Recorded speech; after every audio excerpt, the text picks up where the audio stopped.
Le diagnostic de l'intelligence occulte de l'esprit dans l'homme est probablement l'activité la plus importante que puisse vivre et connaître l'être humain, qui a commencé à voir à travers les voiles de la vie. Car voir à travers les voiles de la vie est directement proportionnel à la capacité de diagnostiquer l'intelligence occulte de l'esprit, dès qu'il se manifeste chez l'être humain conscient. Il est inutile de parler de diagnostic de l'intelligence chez l'être inconscient, car ce dernier n'a pas de réalisation suffisante de l'origine et de la nature de ses pensées. Mais pour l'être conscient, le diagnostic de son intelligence occulte est équivalent à sa sécurité matériau-psychologique sur la Terre.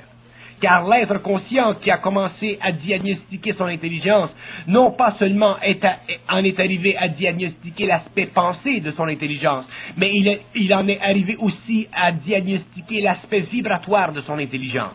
Et laissez-moi vous dire que lorsque l'être humain est capable de diagnostiquer la vibration de l'intelligence cosmique dans lui, c'est-à-dire lorsqu'il est capable de voir à travers le voile de la vibration qui représente l'activité énergétique de l'esprit à travers lui, laissez-moi vous dire que cet être humain est un être libre, qu'il est un être lucide et qui est un être qui possède pour la première fois la volonté sur la terre de l'esprit, dans l'immatériel, dans l'intemporel. Donc c'est très important que l'être humain réalise ceci. Et tant que cette sécurité matériau-psychologique n'est pas assurée, l'être humain conscient risque de se retrouver dans la souffrance de l'initiation d'un jour à l'autre, car il peut facilement faire confiance à la vie sans se prémunir contre les jeux de la vie, c'est-à-dire les jeux de son esprit, pour le but qui éventuellement servent bénéfiquement à l'évolution de l'ego, mais qui un jour doivent cesser parce que l'ego de l'homme doit un jour en arriver à la saturation, au point de saturation vis-à-vis les jeux de l'esprit. Mais l'homme ne peut pas comprendre ceci tant qu'il n'est pas dans le feu de ceci. L'homme ne peut pas comprendre qu'un jour, en tant qu'homme, en tant qu'être, en tant qu'ego, en tant que concentration et organisation énergétique de son esprit sur un plan inférieur, il a le pouvoir, il a le devoir, il a la capacité de se rapatrier, de se rapporter à lui-même toute l'énergie de son esprit afin que lui puisse être dans la matière un être complet. Il est essentiel que l'homme conscient réalise que la qualité de son intelligence doit coïncider avec son bien-être personnel à tous les niveaux, sinon il risque de subir le choc occulte de l'intelligence. Or, l'esprit, lui, doit se servir de tout pour la transformation de l'homme afin de pouvoir lui-même se rendre libre un jour à travers l'homme.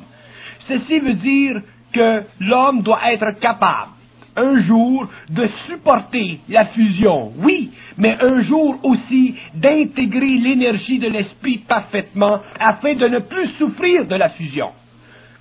Supporter la fusion est une chose, vivre la fusion est une chose, mais l'homme doit un jour bénéficier de la fusion. Et s'il ne bénéficie pas de la fusion aujourd'hui, il devra bénéficier de la fusion demain, et ceci, ce sera parce qu'il n'aura pas réussi aujourd'hui à intégrer cet esprit, cette entité d'esprit, cette entité esprit, qui doit être défaite de son caractère entité pour être devenue ou rendue à l'homme simplement énergie en lui que lui utilise, mais non pas pour le bénéfice des forces invisibles, mais pour le bénéfice de l'homme dans la matière. C'est pourquoi le diagnostic de l'intelligence créative, occulte de l'esprit, sera l'expérience la plus importante de la vie de l'homme du XXIe siècle, qui aura accès à des niveaux d'énergie, de conscience qui, par le passé, avaient été bloqués par les mécanismes égoïques de l'homme inconscient. Donc, diagnostiquer l'intelligence occulte requiert que l'être conscient puisse réfléchir le moins possible l'énergie à travers des formes astrales de basse vibration, afin de pouvoir en voir les aspects les plus subtilement voilés. Il est évident que l'expérience est beaucoup trop importante dans la vie de l'esprit pour que l'homme en soit épargné. Mais tant que l'homme ne pourra pas avoir un contrôle de son expérience à cause des voiles qui couvrent son œil, il ne pourra bénéficier de l'intelligence occulte de son esprit. Donc il ne pourra réaliser le point ou le tournant, où son esprit le fourvoie. Et si l'homme ne voit pas où son esprit le fourvoie, où son esprit le contrôle, il ne peut complètement être dans l'intelligence de son esprit. Il est simplement un pion dans le jeu de la vie, dans le jeu de son esprit. L'esprit de l'homme doit être intégré à l'ego. Pour l'homme, ceci est essentiel, afin que se change la condition humaine. Tant que l'homme n'aura pas mis fin à sa condition humaine, il ne pourra pas comprendre la relation avec les forces occultes de vie en lui. Donc, il n'aura réchappé l'homme de la bête. Diagnostiquer l'intelligence créative de l'homme, c'est élever l'intelligence humaine et abaisser le pouvoir de l'esprit en lui. C'est pousser l'homme vers l'avant au lieu qu'il soit traîné derrière. C'est lui donner le pouvoir de dire non à ce qui lui nuit intérieurement. Autrement dit, c'est l'expression puissante et vivante de sa volonté, libérée du fardeau de la conscience inconsciente ou de la conscience qui est encore sans pouvoir. Car tant que la volonté de l'homme est liée à sa conscience spiritualisée, il n'est pas libre dans sa volonté. Elle est encore colorée par une partie de son esprit qui n'a pas été libérée. Et cette partie astrale de lui-même, cette partie qui est à la base de la condition humaine, doit être éliminée pour qu'un jour l'homme puisse reconnaître sa réalité, pour que l'homme puisse être un jour dans son entité totale. Diagnostiquer l'intelligence occulte de l'esprit, c'est forcer l'esprit à emprunter de nouvelles voies pour son expression dans la matière. Tant que l'expérience humaine est le produit de l'expression de l'esprit dans la matière, sans que cette expression coïncide avec la volonté de l'ego et le bon plaisir de ce dernier, il y a dans l'homme une trop grande susceptibilité à son esprit et trop peu d'équilibre entre son esprit et lui-même, c'est-à-dire les composantes matériaux-psychiques de son être. L'homme conscient saura reconnaître que le couronnement de tout acte, c'est l'intelligence humaine qui lui a façonné son visage, et non simplement l'abrutissante volonté de l'esprit qui l'a compressé dans la vie de l'ego, impuissant. L'ego conscientisé doit être capable de reconnaître la fourberie de l'esprit à travers la forme, car la fourberie de l'esprit fait partie d'une énergie qui n'a pas encore été intégrée dans la vie de l'homme et qui risque de le rendre victime des forces occultes intelligentes en lui qui peuvent se servir de n'importe quelle forme pour canaliser leur énergie sur la terre. La descente de la conscience supramentale sur la Terre est beaucoup plus occulte que l'homme puisse s'imaginer, et elle est beaucoup plus occulte que peuvent se l'imaginer les écoles ésotériques de la planète. La descente de la conscience supramentale sur la Terre veut dire quelque chose qui n'a pas encore été expliqué à l'homme, et je vais vous en expliquer un aspect.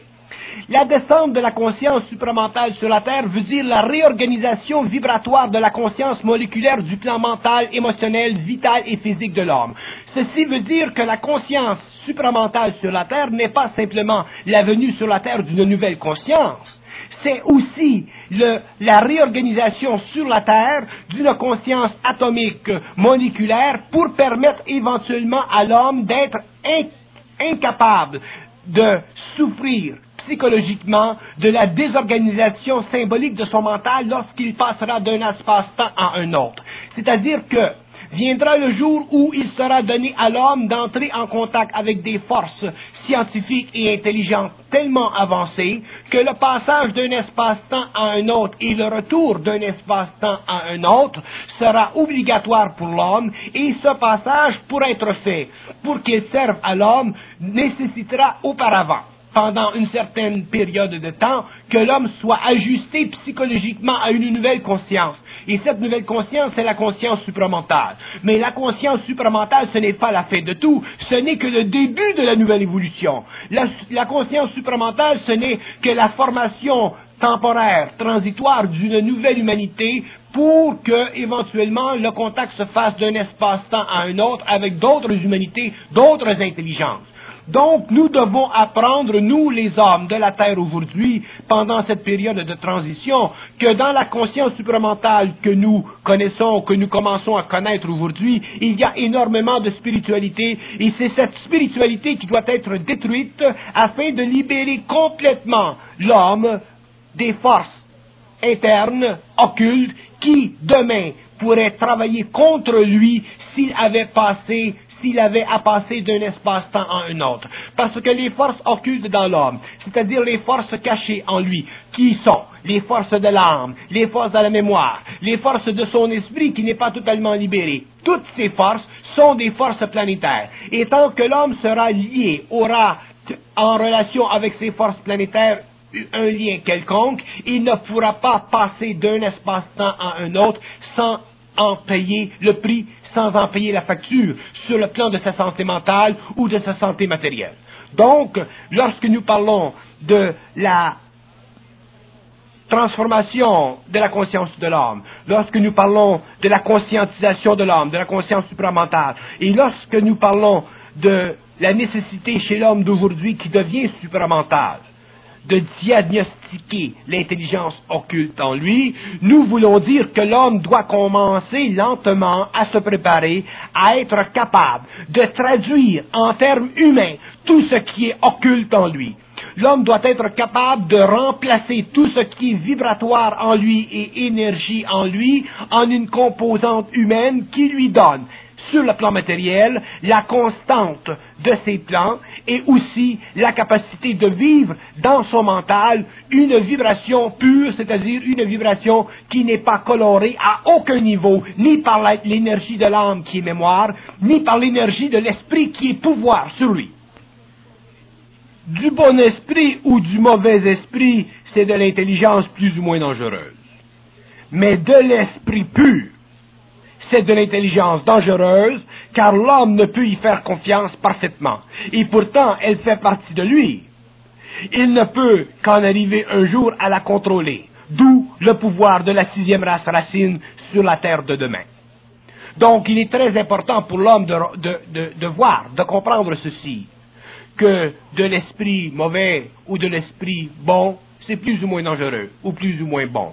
Mais que de l'esprit pur, c'est-à-dire de l'énergie vibratoire, qui est l'expression de l'esprit à travers le mental de l'homme, ça peut être pour l'homme très dangereux si l'homme en n'arrive pas un jour à contrôler cette énergie totalement, parfaitement. Et pour ce, il doit être totalement sans émotion. Et pour que l'homme soit sans émotion, il faut qu'il soit sans spiritualité astrale, sans astralité dans son mental. Donc, diagnostiquer l'intelligence créative ou occulte chez l'homme, ce n'est plus simplement de savoir si telle chose ou telle chose est juste ou non. C'est de savoir si telle chose ou telle chose dans la vie, en relation avec son intelligence occulte interne, fait son affaire à lui.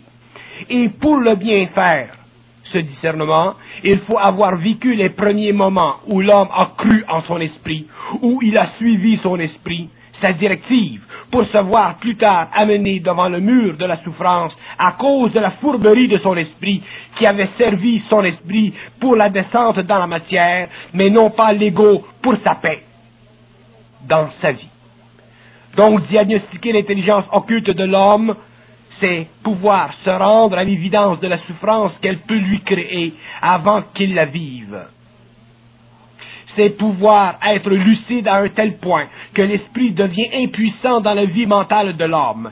Sa puissance n'est que sur le plan mental supérieur où il réside, où il se rattache à cette partie de l'homme qui est suffisamment développée pour le recevoir.